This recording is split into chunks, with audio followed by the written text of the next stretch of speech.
c'est 3 jours en chapitre qui vous parle. Et aujourd'hui, on va reprendre Harry Potter à l'école des sorciers. Chapitre 7. Le chapeau magique. La porte s'ouvrit immédiatement. Une grande sorcière aux cheveux noirs, vêtue d'une longue robe verte émeraude, se tenait dans l'encadrement. Elle avait le visage sévère des gens qu'il vaut mieux éviter de contrarier, pensa aussitôt Harry. Professeur McGonagall, voici les élèves de première année, annonça Hagrid. Merci Hagrid, dit la sorcière. Je m'en occupe. Le hall d'entrée du château était si grand que la maison des Dursley aurait pu y tenir tout entière et le plafond si haut qu'on n'arrivait pas à l'apercevoir. Des torches enflammées étaient fixées aux murs de pierre comme à Gringotts. Et face à eux, un somptueux escalier de marbre permettait de monter dans les étages. Guidés par le professeur McGonagall, ils traversèrent l'immense salle où le sol allait et entrèrent dans une petite salle réservée aux premières années. Harry entendait la rumeur des centaines de voix qui lui parvenaient à travers une porte située sur sa droite. Les autres élèves devaient déjà être là. L'exiguïté des lieux les obligea à se serrer les uns contre les autres, et ils restèrent debout en silence, lançant autour d'eux des regards un peu inquiets. « Bienvenue à Poudlard !» dit le professeur McGonagall. « Le banquet de début d'année va bientôt commencer. Mais avant, il faut que vous preniez place dans la grande salle. Vous allez être répartis dans différentes maisons. Cette répartition constitue une cérémonie très importante. Vous devez savoir, en effet, que tout au long de votre séjour à l'école, votre maison sera pour vous comme une seconde famille. Vous y suivrez les mêmes cours, vous y dormirez dans le même dortoir et vous passerez votre temps libre dans la même salle commune. Les maisons sont au nombre de 4. Elles ont pour nom Gryffondor, Poufsouffle, Serre d'Aigle et Serpentard. Chaque maison a sa propre histoire, sa propre noblesse, et chacune d'elles a formé au cours des ans des sorciers et des sorcières de premier plan. Pendant vos années à Poudlard, chaque fois que vous obtiendrez de beaux résultats, vous rapporterez des points à votre maison. Mais chaque fois que vous enfreindrez les règles communes, votre maison perdra des points. À la fin de l'année scolaire, la maison qui aura obtenu le plus de points gagnera la coupe des 4 maisons, ce qui constitue un très grand honneur. J'espère que chacun et chacune d'entre vous aura à cœur de bien servir sa maison, qu'est-ce qu'elle soit. La cérémonie de la répartition aura lieu dans quelques minutes en présence de tous les élèves de l'école. Je vous conseille de profiter du temps qui vous reste avant le début de cette cérémonie pour soigner votre tenue. Le regard du professeur s'attarda sur Neville, dont la cape était attachée de travers et qui avait toujours une tache sur le nez. D'un geste fébrile, Harry essaya d'aplatir ses cheveux. « Je reviendrai vous chercher quand tout sera prêt, » dit le professeur McGonagall. « Attendez-moi en silence. » Elle quitta la salle. Harry avait la gorge serrée. « Comment font-ils pour nous sélectionner ?» demanda-t-il à Ron. « J'imagine qu'ils vont nous faire passer des tests. Fred m'a dit que ça me faisait très mal, mais je crois que c'était pour rire. » Harry a un haut-le-corps. « Des tests devant tout le monde alors qu'il ne savait pas faire le moindre tour de magie ?» Il regarda autour de lui. Les autres élèves avaient l'air terrifiés, eux aussi. Personne ne disait grand-chose, à part Hermione Granger, qui chuchotait à toute vitesse qu'elle avait appris par cœur tous les sorts possibles, qu'elle se demandait bien lequel il faudrait jeter. Harry s'efforça de ne pas écouter ce qu'elle disait. Jamais il n'avait ressenti une telle appréhension. Même le jour où il avait dû rapporter à la maison son carnet scolaire dans lequel il était expliqué que la perruque d'un de ses professeurs avait mystérieusement pris une couleur bleu vif et qu'on le soupçonnait d'y être pour quelque chose. Il gardait les yeux fixés sur la porte. À tout moment, maintenant, le professeur McGonagall allait entrer et l'emmener vers son destin fatal. Tout à coup, des cris s'élevèrent derrière Harry. Il se retourna et resta bouche bée, comme les autres. Une vingtaine de fantômes venaient d'apparaître en traversant le mur du fond. D'un blanc nacré, légèrement transparent, ils flottaient à travers la salle sans accorder au regard aux élèves rassemblés. Ils paraissaient se disputer. L'un d'eux, qui ressemblait à un petit moine gras, lança. « Oublions et pardonnons, nous devrions lui laisser une deuxième chance. »« Mon cher frère, nous n'avons pas donné à Peeves toutes les chances qu'il méritait, » répondit un autre spectre vêtu de haut de chausses et le cou entouré d'une fraise. « Il nous fait une horrible réputation, alors que lui-même n'est pas véritablement un fantôme. Tiens, qu'est-ce qu'il faut ici, cela ?» Il venait de remarquer la présence des premières années qui se gardèrent bien de prononcer le moindre mot. « Ce sont des nouveaux élèves, » dit le gros moine en leur souriant. « Vous attendez leur répartition, j'imagine. » Quelques élèves hochèrent la tête en silence. « J'espère vous voir à Poussoufle, dit le moine. C'était ma maison dans le temps. »« Allons-y, maintenant, dit une voix brusque. La cérémonie va commencer. » Le professeur McGonagall était revenu. Un par un, les fantômes quittèrent la salle en traversant le mur opposé. « Mettez-vous en rang et suivez-moi, dit le professeur aux élèves. Harry éprouvait une sensation bizarre, comme si ses jambes s'étaient soudain changées en plomb. Il se glissa entre Ron et un garçon aux cheveux blonds, et la file des élèves quitta la salle, traversa à nouveau le hall, puis franchit une double porte qui ouvrait sur la grande salle. L'endroit était étrange et magnifique. Des milliers de chandelles suspendues dans les airs éclairaient 4 longues tables, autour desquelles les autres étudiants étaient déjà assis, devant des assiettes et des gobelets d'or étincelants. Au bout de la salle, les professeurs avaient pris place autour d'une autre table. Le professeur McGonagall aligna les premières années face à leurs camarades derrière lesquels se tenaient les professeurs. Dans la clarté incertaine des chandelles, les visages les observaient, tels des lanternes lueur pâle. Dispersés parmi les étudiants, les fantômes brillaient comme des panaches de brume argentée. Gêné par les regards fixés sur les nouveaux, Harry leva la tête vers un plafond d'un noir de velours parsemé d'étoiles. « C'est un plafond magique !» murmura Hermione.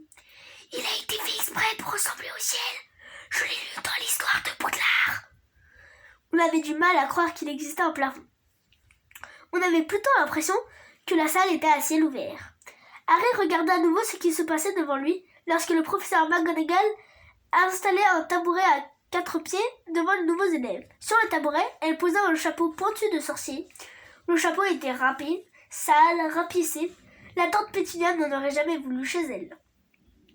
Peut-être allait-on leur demander de faire sortir un lapin, pensa soudain Harry. Tout le monde, à présent, avait les yeux fixés sur le chapeau pointu. Pendant quelques instants, il régna un silence total. Puis, tout à coup, le chapeau remua. Une déchirure tout près du bord s'ouvrait un grand comme une bouche. Le chapeau se mit à chanter. Je ne suis pas d'une beauté suprême, il faut pas se fier à ce qu'on voit, je veux bien me manger moi-même. Si vous vous trouvez plus mal à moi, les hautes femmes, les chapeaux splendides font pas de figure auprès de moi. Car à Poudlard je décide, chacun se soumet à moi. Rien ne m'échappe, rien ne m'arrête, le chapeau a toujours raison. Mettez-moi donc sur votre tête pour connaître votre maison. Si vous allez à Gryffondor, vous rejoignerez les courageux. Les plus haris et les plus forts sont rassemblés en ce lieu. Si à Poussoufle vous allez comme eux, vous serez juste et loyal. Ceux de Poussoufle aiment travailler, et leur patience est proverbiale. Si vous êtes sage et réfléchi, si un deck vous accueillera peut-être là-bas. Ce sont des érudits qui ont envie de tout connaître. Vous finirez à Serpentard si vous êtes plutôt malin, car ceux-là sont de vrais roublards qui parviennent toujours à leur fin. Sur ta tête pose-moi un instant et n'aie pas peur. Reste serein, tu seras en de bonnes mains, car je suis un chapeau pensant. Lorsqu'il eut terminé sa chanson, des applaudissements éclatèrent dans toute la salle. Le chapeau s'inclina pour saluer les 4 tables, puis il s'immobilisa à nouveau.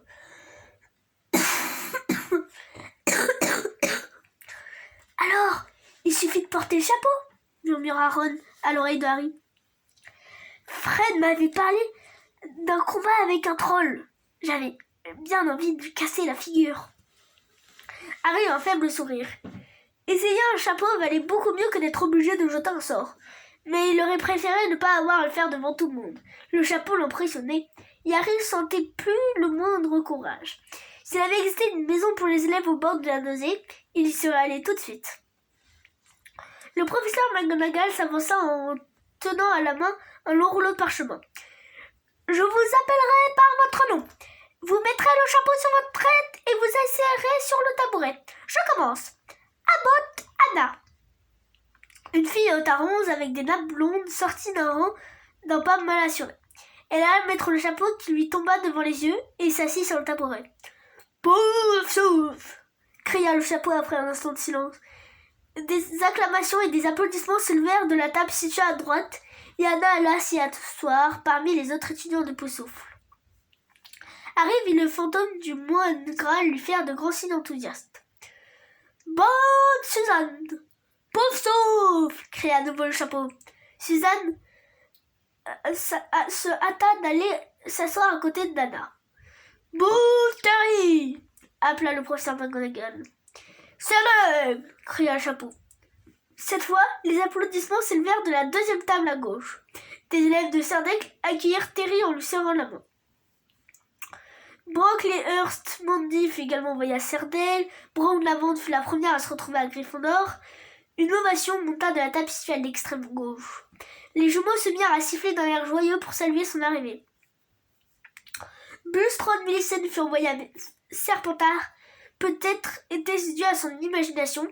Après tout, ce qu'on lui avait dit sur eux, mais Harry éprouva une impression désagréable en regardant les élèves de Serpentard. Il commençait à avoir la nausée. Maintenant, il se souvenait des séances pendant lesquelles il composait les équipes sportives dans son ancienne école. Il était toujours le dernier à être choisi. Non parce qu'il était le plus mauvais, mais parce que personne ne voulait prendre le risque de lui manifester le moindre sympathie en présence de Dudley. Finch, Fetchley, Justin. Pouf, sauf! Harry remarqua que le chapeau prenait parfois le temps et la réflexion avant de décider. Finnegan Simus, le garçon aux cheveux blancs à côté de Harry, resta assis presque une minute entière avant que le chapeau ne l'envoie à Gryffondor. Granger, Hermione. Hermione courut presque jusqu'au tabouret, enfonça prédictivement le chapeau sur sa tête. Gryffondor! Cria le chapeau. Ron émit un grognement. Harry eut soudain une de ces horribles pensées qui accompagnaient généralement les états de panique. Et s'il n'était pas choisi du tout? S'il restait là avec le chapeau sur la tête, sans que rien ne se passe, le professeur McGonagall finisse par lui annoncer qu'il y avait une erreur et il devait rentrer chez lui par le prochain train. Lorsque Neville l'enduba, le garçon qui ne cessait de perdre son crapaud fut appelé. Il trébucha et tomba en s'approchant du tabouret. Le chapeau mit longtemps à se décider. Enfin, il cria « Gryffondor !» Neville se précipita aussitôt vers ses camarades, sans enlever le chapeau de sa tête, et dut revenir le donner à McDougal Morag sous les éclats de rire. Lorsque son nom fut appelé, Malfoy s'avança d'un pas conquérant vers le tabouret. Dès qu'il eut frôlé la tête, le chapeau s'écria « Serpentard !» La mine satisfaite, Malfoy alla rejoindre ses amis Crabbe et Goyle, qui avaient été envoyés à Serpentard eux aussi. Il ne restait plus grand monde dans la file des nouveaux. Moon, Note, le professeur McGonagall appela les noms qui commençaient par P. Parkinson, les jumelles Patil, Pirksaline et enfin Potter, Harry. Lorsque Harry sortit du rang, des murmures s'élèvent dans toute la salle. Elle a bien dit Potter! Le Harry Potter! Avant que le chapeau lui tombe devant les yeux et le plongeait dans le noir absolu, Harry eut le temps de voir des têtes qui tendaient pour mieux le regarder. Ce n'est pas facile, dit-tu vois à son oreille. Ça va être très difficile, je vois beaucoup de courage. Oh, des qualités intellectuelles également. Oh, il y a le talent et oh, mon garçon, tu as vite de faire tes preuves. Voilà qui est intéressant. Où vais-je te mettre? Harry crispa les doigts sur le bord du tabouret. Pas Serpentard, pensa-t-il avec force. Pas Serpentard, dit la petite voix. Tu es sûr, tu as d'immenses qualités, sais-tu. Je le vois dans ta tête, et Serpentard t'aiderait singulièrement sur le chemin de la grandeur. Ça ne fait aucun doute. Alors, non, vraiment, très bien. Si tu es sûr de toi, il faut mieux t'envoyer à Gryffondor. Harry entendit le dernier mot résonner dans la grande salle. Il ôta le chapeau et se dirigea les jambes tremblantes vers la table des Gryffondor. Soulagé d'avoir échappé à Serpentard, il remarqua à peine qu'on lui réservait la plus longue et la plus bruyante ovation de la soirée. Percy le préfet se leva et lui serra vigoureusement la main, tandis que les jumeaux Weasley scandaient « Potter avec nous! Potter avec nous !» Harry s'assit face au fantôme qui portait une fraise autour du cou. Le spectre lui tapota amicalement le bras et Harry eut soudain l'horrible impression d'avoir plongé la main jusqu'au coude dans un seau d'eau glacée. À présent, il voyait distinctement la grande table des professeurs. Hagrid, qui était assis à l'une des extrémités, lui fit un clin d'œil en levant le pouce. Harry lui sourit. Au centre de la table, trônait d'un grand et large fauteuil d'or massif, Albus Dumbledore en personne. Harry le reconnut immédiatement grâce à la carte qu'il avait trouvée dans le choco grenouille. La chevelure argentée de Dumbledore brillait avec autant d'éclat que les fantômes. Harry reconnut également le professeur Quirrell, le jeune homme émotif qu'il avait rencontré au Chaudron Braveur. Il portait un gros turban violet qui lui donnait un air bizarre. Il restait plus que 3 élèves à répartir. Turpin les uns fut envoyé à Cerdaigle, puis se fit au tour de Ron. Il avait le teint verdâtre et Harry croisa les doigts sous la table. Un instant plus tard, le chapeau annonça